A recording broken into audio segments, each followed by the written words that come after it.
Creo que yo le preguntaría y que puede resultar extraño para el lector o para la lectora es qué quiere decirnos con ese título, ¿no? Despacio el mundo, ¿no? Otros títulos suyos, pues el que acabo de mencionar, de la filosofía o el diccionario, etcétera, parece que son más evidentes, ¿no? Pero en este momento, despacio el mundo. ¿Por qué despacio el mundo, Ramón? Buenas tardes, ante todo muchísimas gracias por su presencia. Es verdad, es la primera vez que presento un libro. Mi editora me dijo, hasta aquí hemos llegado y hay que hacerlo. O sea que aquí en Salamanca dentro de 2 días estaré en Madrid. Es la primera vez. ¿El por qué? Pues no sé, a veces pienso que quizá las presentaciones, ya el libro se basta, ¿no?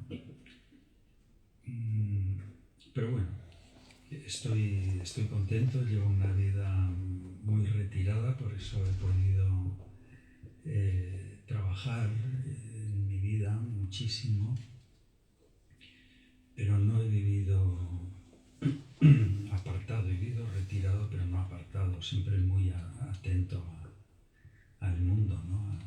A lo que sucede. He tenido muchas obligaciones como padre de familia también, así que no me he podido inhibir.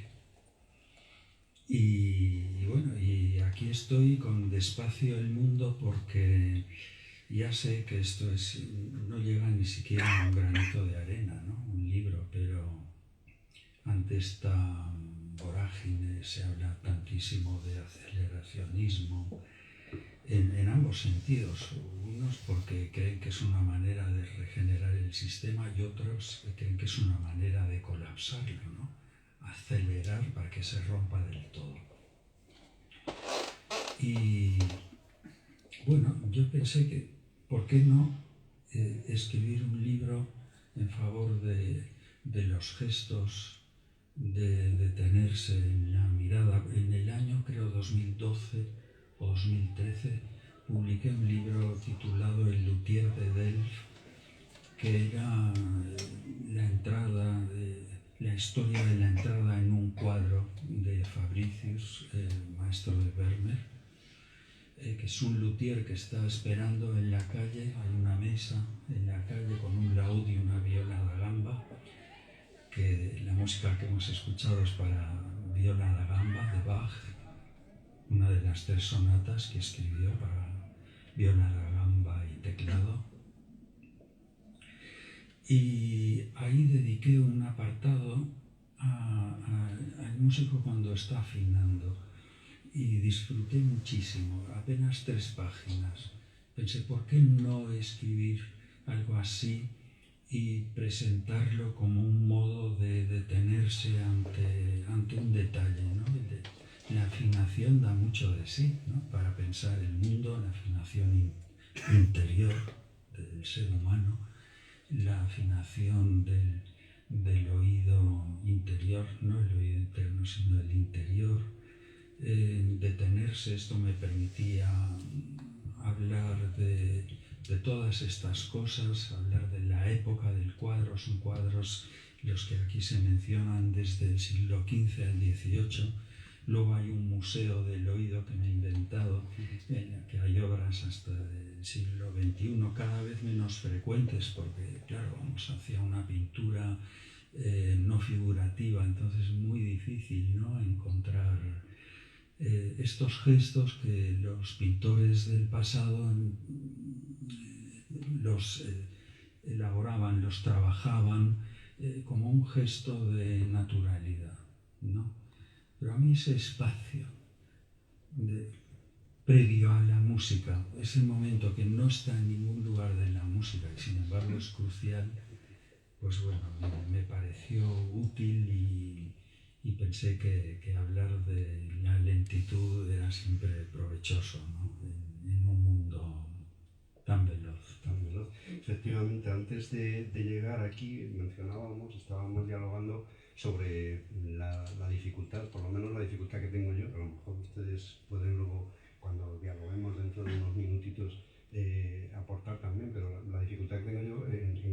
este libro, también en otros, pero en este libro, para definir qué es lo que hace Ramón, ¿no? Porque sí hay un premio nacional de ensayo, pero quedarse solamente en la palabra ensayo, pues a mí se me hace demasiado poco, por así decirlo, ¿no? Es cierto que ya sabemos que Teodor Adorno escribió aquel célebre ensayo a su vez sobre el ensayo como forma, ¿no? que es muy interesante y donde un poco venía a decir qué es lo que va a ser de la filosofía y tal vez de todas las humanidades, ¿no? De lo que está siendo, de hecho, la imposibilidad de ir más allá del aforismo, de ir más allá del ensayo, etcétera, etcétera, ¿no? Pero leyendo y releyendo el libro, no sé si te va a gustar lo que voy a decir, Ramón, pero yo en algún momento pensaba que casi más que un ensayo estábamos en presencia de una verdadera composición. De composición en el sentido musical. Una composición polifónica en la que tú vas trenzando esa inspiración de la lentitud, del gesto, del momento concreto atrapado por los pintores, pero vas tejiendo esto como si fuera, pues, no sé, tal vez como una fuga, ¿no? Donde el elemento pictórico funciona como un tema o como un sujeto, pero luego está la música que acompaña o que puede acompañar a esos cuadros, ¿no? Como un contrasujeto. No sé si te puede gustar esta sugerencia. Aunque no, si no me gustara, tendría que reconocer que es así. Es verdad, es así. Yo soy músico y para mí la música ha sido una tabla de salvación, ¿no? En una vida compleja, ardua, muy trabajada, y me ha acompañado mucho. Un libro que publiqué sobre Bach lo sentí como una deuda porque Bach para mí es como un padre, no es una manera de hablar, es verdad. Yo nací en un hogar bastante conflictivo, vamos a decirlo así.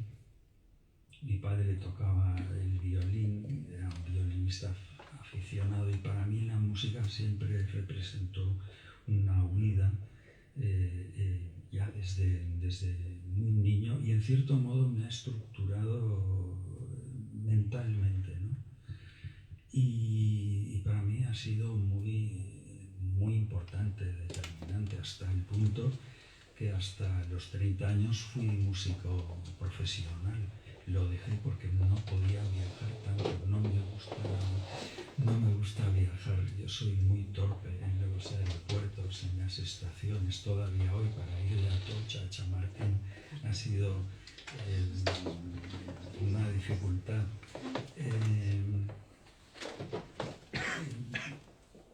Prefiero estar en mi estudio, en casa, tranquilamente, pero sí, la música ha sido principal para mí y puede que eso se refleje en lo que escribo. Sí, es una escritura entonces musical, es una escritura polifónica, pero hay un elemento que está también presente, que también podríamos considerar como uno de esos temas o de esos contrasujetos, que es la propia filosofía. Porque ya en el libro anterior, en Filosofía y Consuelo de la Música, abordabas directamente la filosofía, pero en este también hay una presencia filosófica muy fuerte, una presencia estética muy fuerte. Y casi me aventuraría también a decir que continúas de alguna forma con tu propia propuesta filosófica. No sé también si lo haces conscientemente, si tienes un planteamiento filosófico. Dejas entrever en algún momento, pero no sé si te gustaría abundar un poco en eso. Es que como lector leo filosofía y ensayo y poesía. Tengo que decir, y ya sé que esto pues a lo mejor disgusta a algunas personas, casi no leo novela. No he leído novela, he leído, claro, novelas importantes, autores importantes. Ahora leo las de mis amigos, ¿no? Pero no soy un lector de novela. Lo que hago ahora por las noches cuando me acuesto es leer alguna novela que he leído hace 30 años, a lo mejor o más. Ahora Ahora he estado, por ejemplo, leyendo los relatos autobiográficos de Thomas Bernhard y me han gustado muchísimo otra vez. Pero no leo novela. Leí hace mucho un libro que leí con 20 y tantos años, Le Voyage au bout de la nuit, el viaje al final o al fondo de la noche, al final de la noche, no sé cómo se ha traducido, y me ha parecido una novela imponente, ¿no? Pero no soy lector de novelas, leo filosofía y son mis referencias.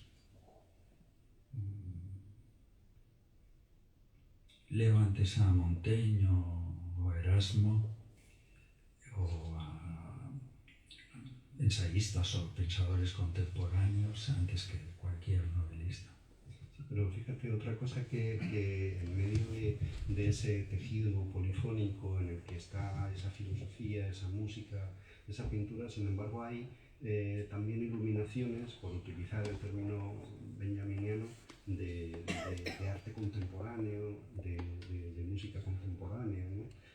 De pronto aparece Ligeti, por ejemplo, ¿no? Por ahí aparecen otras citas, ¿no? Y eso me ha llamado también mucho la atención, ¿no? Aunque la mayor parte de las imágenes, de los cuadros, de la música también que mencionas es del siglo XVI, del siglo XVII, XVIII, como tú decías, pero también está presente la música más cercana a nosotros, ¿no?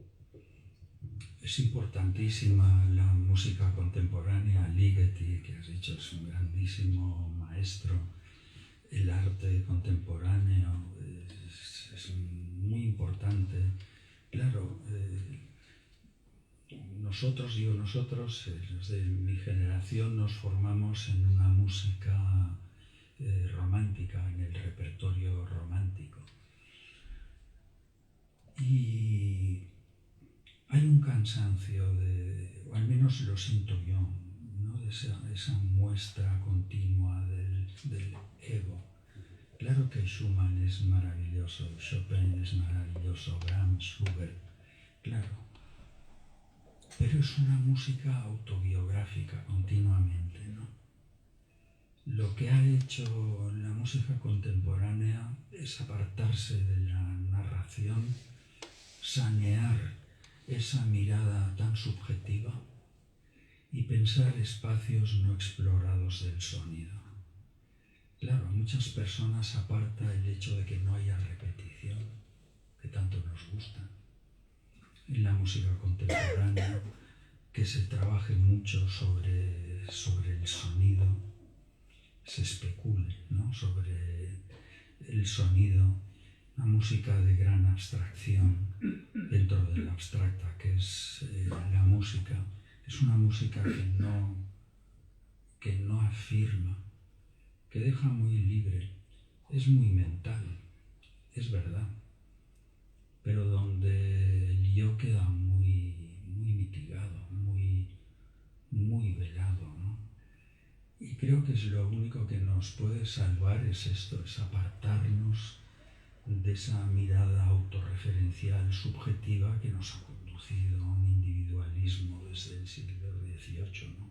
A un individualismo feroz, narcisista, y que está ya muy gastado, muy gastado. En este sentido, el arte contemporáneo, el buen arte contemporáneo, la buena música contemporánea, son una liberación y que enlaza con la música del pasado en muchos sentidos. Ligeti era un entusiasta de los compositores franco-flamencos del siglo XV y XVI, de Josquin des Prez, de Ockeghem.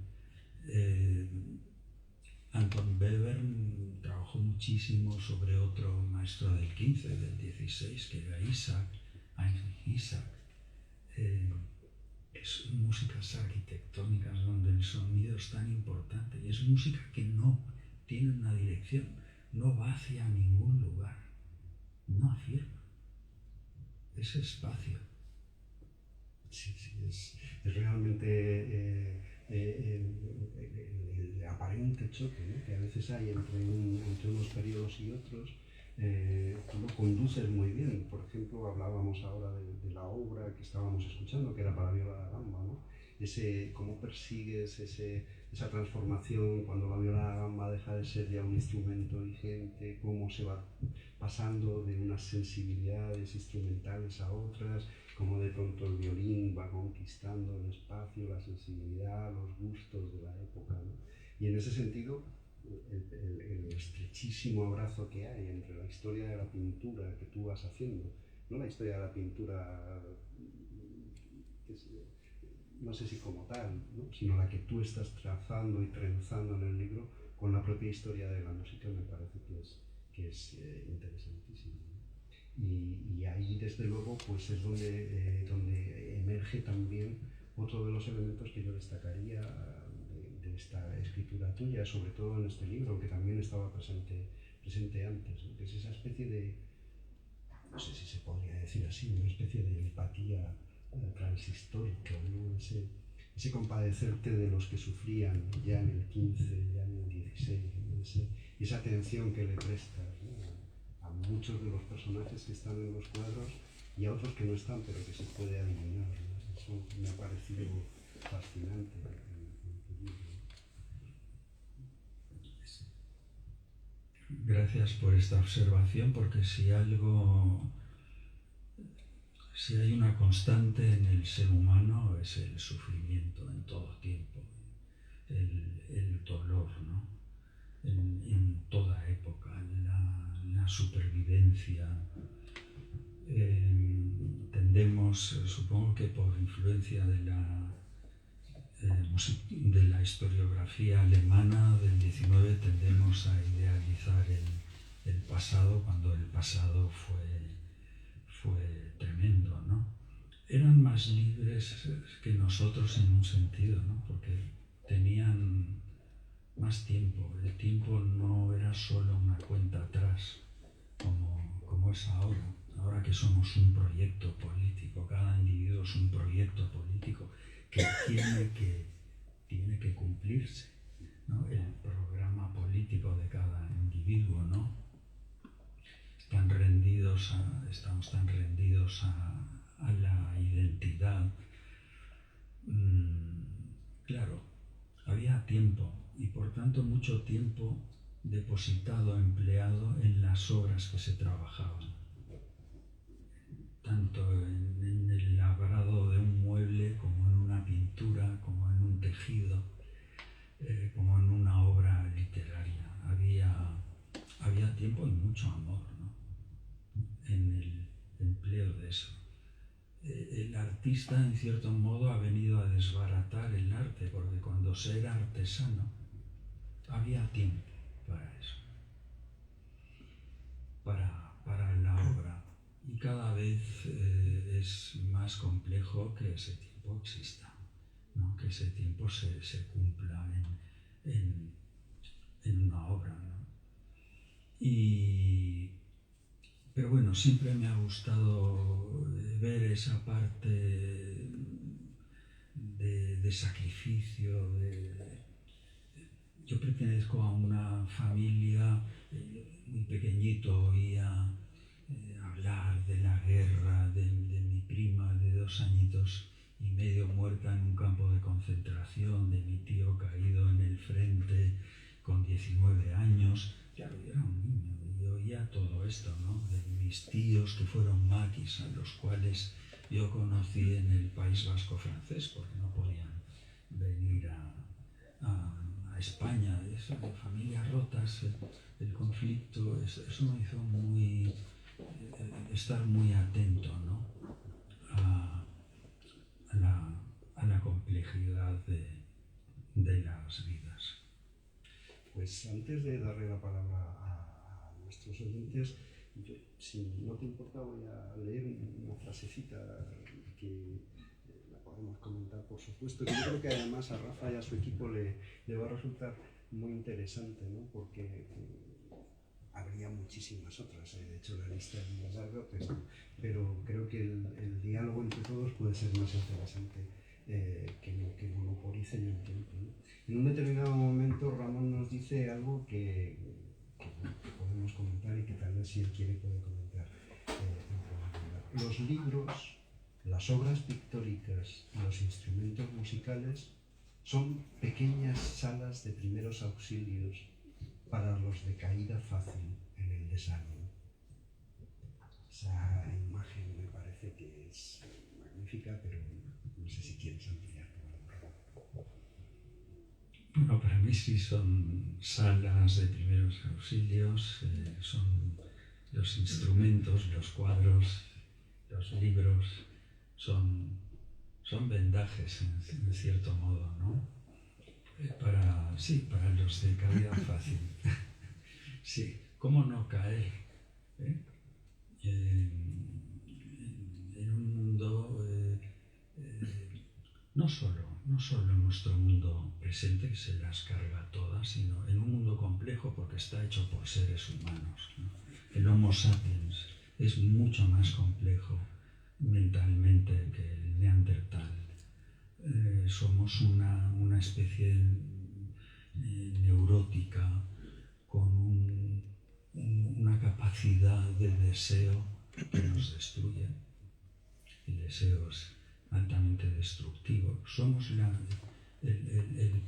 primera criatura, el Homo sapiens, capaz de dedicar una hora.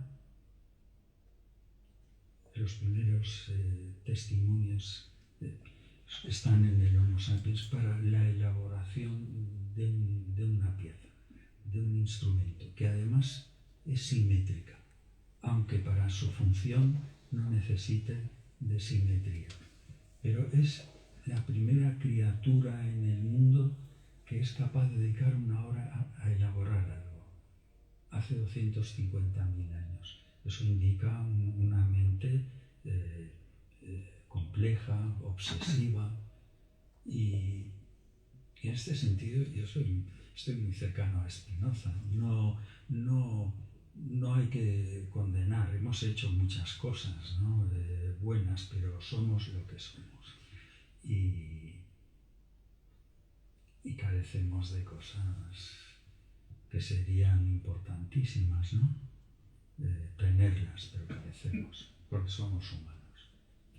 Pues como uno de los hilos también que recorre todo el libro es precisamente eso que alguno de mis alumnos que se encuentra entre el público sabe que es un tema fundamental, que es el tema de la escucha, ¿no? Con el que yo tanto les machaco en las clases. Yo creo que puede ser el momento de escuchar también, si tienen ustedes alguna pregunta, si tienen ustedes algún comentario, alguna duda respecto a otras obras o a otros libros de los que ha publicado Ramón Andrés. Algún gajiano que veo por aquí en primera fila. Es que muchísimas, yo creo que se me escucha, ¿no? Gracias por este último libro, no me ha dado tiempo a leérmelo todavía, lo tenía para Navidades. El de Josquin me encantó con el tema de la bóveda. Y la pregunta iría sobre su libro de Bach, cuando habla precisamente de los tratados de retórica barroca, las dos formas de combinar el infinito que tiene justamente el barroco, ¿no? Como lo más mínimo se da lugar también a un infinito desplegado, y cómo ese infinito, o por qué, si puede profundizar en la idea, cree que la mente ya no se da a través de la música, sino a través del silencio. Esa sería la primera pregunta. Y la segunda viene por el tema del humanismo en el barroco. O sea, el barroco frente al Renacimiento es un humanismo un tanto ya de caída.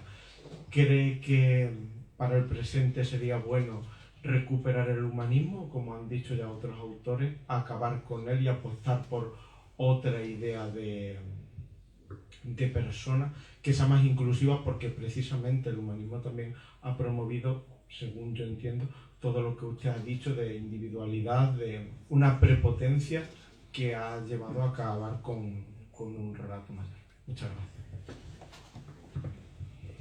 Muy buenas preguntas. La primera es compleja, los dos infinitos, y esto es muy de Leibniz.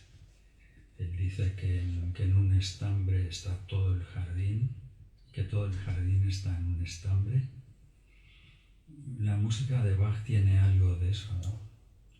En algún pequeño compás que puede pasar inadvertido, de pronto encuentras el embrión de una gran obra, en una obra para laúd, de pronto ves un embrión de algo que aparece en la Pasión según San Mateo.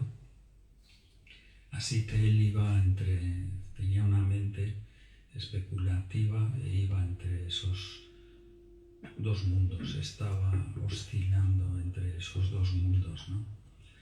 Esas dos dimensiones. Haber entendido que la realidad no es una, eso lo hizo tan grande, ¿no? No sé si me habías preguntado algo más en este primer apartado. En el segundo apartado, bueno, el humanismo, que ahora está de moda criticarlo, luego está también de moda defenderlo, con libros que a mí me parecen un poco absurdos, con la utilidad de lo inútil y estas cosas que son, bueno,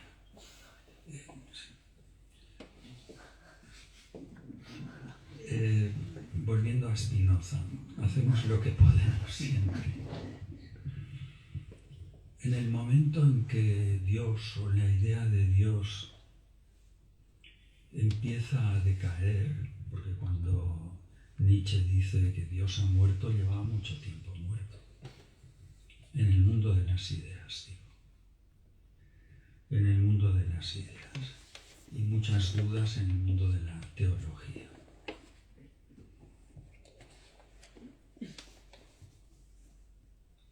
Era normal que esa trascendencia se confiara al individuo. Lo que ocurre es que a partir del siglo XV, que es cuando sucede esto, que es cuando se empieza a individualizar la vida, cuando nace el sentimiento de intimidad, de privacidad, también en lo religioso. Pensemos que el reclinatorio para rezar es del siglo XV, es para rezar a solas. En las casas pudientes ya hay una habitación para rezar. En los países que llamaban nórdicos, no eran nórdicos, en los actuales Países Bajos, es donde nace la llamada devotio moderna, ¿no? Una necesidad de trascendencia íntima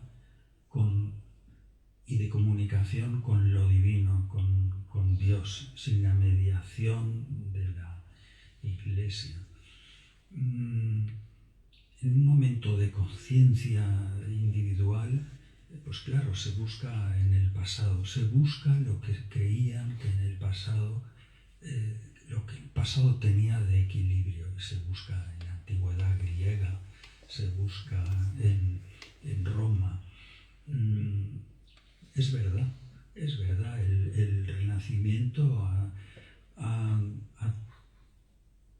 ha propiciado el individualismo. El Renacimiento, tal como lo entendemos o como hablamos de él, no existió, porque el Renacimiento se dio en pequeños círculos.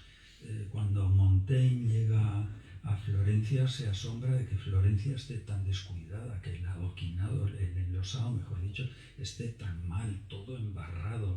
Las epidemias eran tremendas. En Venecia había unos 600 pozos contaminados, no regulados por nadie. La peste negra viajaba por donde quería. Había hambrunas. Era algo terrible, ¿no? Y mientras, pues había unas personas que leían a Lucrecio, que buscaban en la música de la antigua Grecia noticias que no encontraron, porque todo es una idealización de lo que sucedió, Pero el pensar, el leer, el acto de leer y pensar a solas, esto permitió la elaboración de un mundo y de mundos. ¿El problema cuál es? Que ese individualismo se juntó con un proyecto económico también. Y eso es juntar la dinamita con el fuego, ¿no? El momento de expansión de las nuevas Indias, etcétera, etcétera, ¿no? El ver el mundo como abarcable, tanto desde el pensamiento como desde la economía. Y eso fue un explosivo del que procedemos, ¿no? Así que el humanismo, si no hubiera tenido, digamos, una parte de esa ambición también económica, porque la economía, los poderosos son los que contratan a los artistas, a los pensadores y a los músicos, y desde entonces pues ha evolucionado hasta llegar a ese sueño de Kant del uso público de la razón, que nunca puede ser, la razón nunca puede ser de uso público por razones obvias, que las vemos cada día, y de todo saber qué es la razón también, o qué caminos puede llevarnos, o la razón a qué caminos distintos. Así que, por una parte se puede criticar y por otra no. Ahora está de moda criticar a los museos, porque son la muerte del arte, se dice. Ahora se quiere el proceso, ¿no? Sobre todo. Yo agradezco que haya un museo y que me haya conservado bien un Piero della Francesca, o que pueda haber un Rothko en un museo. Yo lo agradezco infinitamente. Sí, precisamente ahora que mencionabas Florencia, que mencionabas Venecia, que mencionabas los mal llamados países nórdicos, es la cartografía, o como se dice ahora, el mapeo, ¿no? de todos los ires y venires de los pintores, de los músicos, ¿no? Sería una especie de libro paralelo, ¿no? El perseguir esos viajes, esa errancia permanente, ¿no? De muchos de los autores que mencionas. No sé si hay alguien más que quiera hacer alguna pregunta o comentar alguna cuestión. Sí.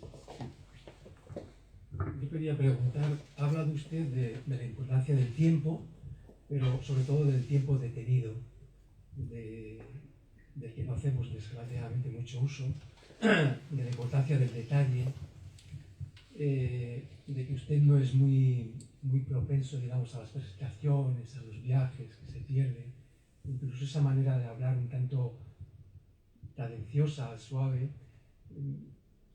¿Qué hay me recuerda un poquito al perfil del estoico.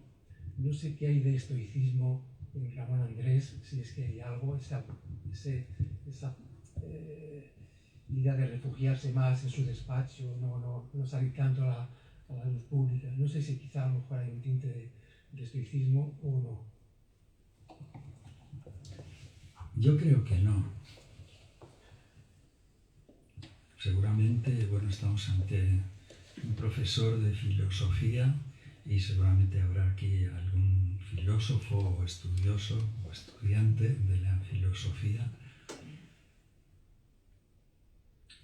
El estoicismo, cuando se va de Grecia, se convierte en un género literario.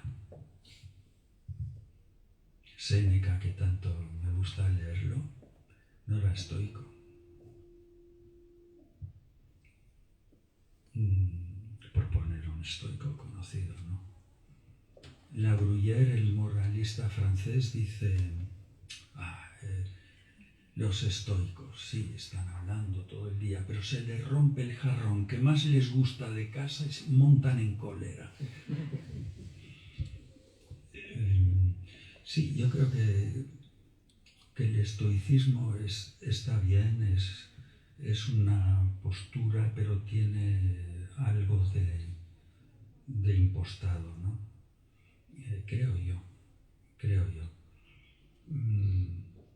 Me gustaría más parecerme a un epicúreo, porque no es verdad que los epicúreos fueran hedonistas, hablaban del no dolor. Y el jardín de Epicuro era un huerto. Entre las flores había nabos, berenjenas, tomates, etcétera, etcétera. Se autoabastecían. Y hablan del no dolor y pensaban el mundo, la fisis, la naturaleza. Me parece más razonable. No, pero estoy como... no soy. Me llevo disgustos. Bueno, era Tarkovsky, yo creo, ¿no? El que hablaba de que el tiempo nos esculpía y el tiempo que nos va esculpiendo y que seguramente nos hará terminar enseguida, pero el tiempo está muy presente. De hecho, has traducido algunas obras sobre el tiempo y está presente esa complejidad tremenda que acompaña a la música, ¿no? Que además en este libro tuyo se multiplica todavía más, porque es el tiempo del cuadro, pero es el tiempo de la afinación, pero es el tiempo de la obra que sospechamos que va a sonar después, ¿no? Y luego es este tiempo nuestro, ¿no? Y bueno, y de hecho has mencionado esa valencia política en algún momento ahora mientras conversábamos, y yo creo que hay una propuesta que además explicitas al comienzo del libro y que es una propuesta sin duda política y que además yo creo que es una invitación a una revuelta, ¿no? Es una invitación a una revuelta. Nos dices que se trata de emprender una revuelta contra la prisa que nos saquea, ¿no? Esto que está muy al comienzo del libro. Lamento desvelar un poco alguno de los elementos, pero me parece que puede servir también como invitación. Una revuelta contra el tiempo. Bueno, se trata de recuperar algo que tuvimos en un tiempo no demasiado lejano, que es la condición de ciudadano, de ciudadana, porque ahora somos clientes únicamente, somos consumidores. Yo cuando oigo alguna vez que alguien consume libros, pienso, en vez de ser un lector, consume libros. No, yo consumo mucha música. ¿Y el oyente qué? ¿No? Esas manipulaciones del lenguaje, pero que son muy importantes porque desvelan muchas cosas. Por ejemplo, el tren antes no hace tanto, eran señores viajeros, ahora es señores clientes.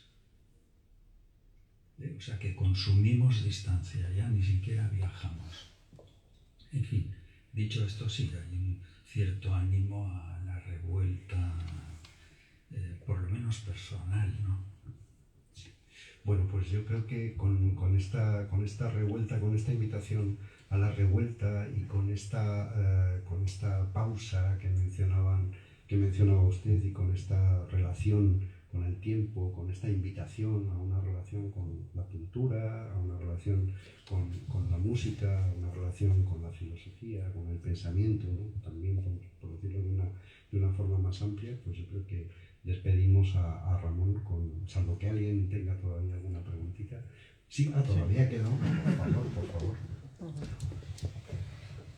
Yo tengo un par de preguntas. La primera es, yo como joven, que me rodeo de gente joven, siento una falta de interés en nuestra generación por lo que somos, por lo que fuimos, por la historia de dónde venimos, y es un tema pues que igual te puede preocupar a mí personalmente como joven. Y la segunda, como estudiante de música, porque hoy en día tú vas a un auditorio y la mayoría de la gente son gente joven gente mayor, y la gente joven pues se decanta más por un estilo de música más comercial, más impaciente, por así decirlo, como el reggaetón o ese estilo de música. Gracias. Sí, es un problema, sí. De todos modos, he de decir que hay viejos muy ignorantes y jóvenes muy sabios. también no vamos a idealizar nada porque de mi generación es impresionante. Y hay muchos jóvenes sabios que aún no saben muchas cosas porque no han tenido tiempo, porque el saber es lento, crea un pozo. El saber es lento. El problema es la inmediatez, ¿no?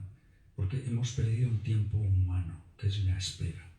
El saber esperar es crucial. Y eso es verdad. Eso se ha perdido, ¿no? Eso que comentabas al principio, ¿no? Sobre el pasado, quiénes fuimos. Es indispensable preguntárselo, porque genéticamente somos memoria. Procedemos de. Somos la caricatura de esa ilustración del siglo XVIII, que todo lo que pensaba creía que era una novedad. Clavaba la bandera enseguida, como terreno conquistado. Y muchas veces la novedad no es tal, o se presenta de otra manera algo que es eterno, ¿no? Eso es verdad. Y es preocupante, pero nada favorece las redes sociales, los resúmenes de obras, de yo me lo bajo, ¿no? Eso es preocupante. No sé si la gente va a las bibliotecas para los jóvenes, para estudiar y dedicar mucho tiempo a algo. No lo sé. Otra cosa es lo que decías de la música, que va la gente mayor. Va por varios motivos. Uno, porque los conciertos de música clásica, en general, de los grandes ciclos, yo he vivido muchos años en Barcelona, no son muy asequibles para los jóvenes.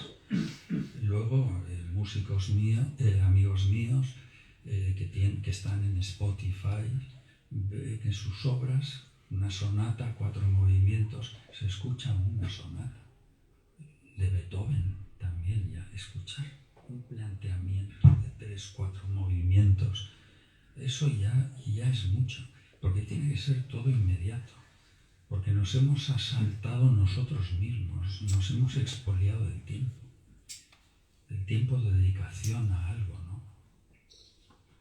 Pero en cuanto al reggaetón, bueno, sirve para lo que sirve. Desde un punto de vista musical es el encefalograma plano de la música. Es así. Con letras muy machistas, además. Muy machistas, que bailan las mujeres, muy contentas. Entonces dices, ¿qué está pasando aquí, no? Es un fenómeno muy extraño. Muy extraño. Pero no tengo nada que decir. Y hay música pop muy buena. Ahora ya no de esta generación, pero qué sé yo, Eric Clapton, Leonard Cohen, Tracy Chapman, son buenísimos, ¿no? Son dignos, son muy elementales desde un punto de vista musical, muy elementales, pero están muy bien hechos. Lo que hace, claro, es que el reggaetón... Pues buscaremos cobijo entonces en la lectura pausada de un libro que nos pide precisamente pausa, que nos invita a la pausa visual, a la pausa auditiva también, a la pausa de la propia lectura. Yo les invito desde luego a este libro, creo que no necesitan que les invite yo porque les ha invitado el propio Ramón, así que muchísimas gracias, Ramón. Muchísimas gracias. Gracias.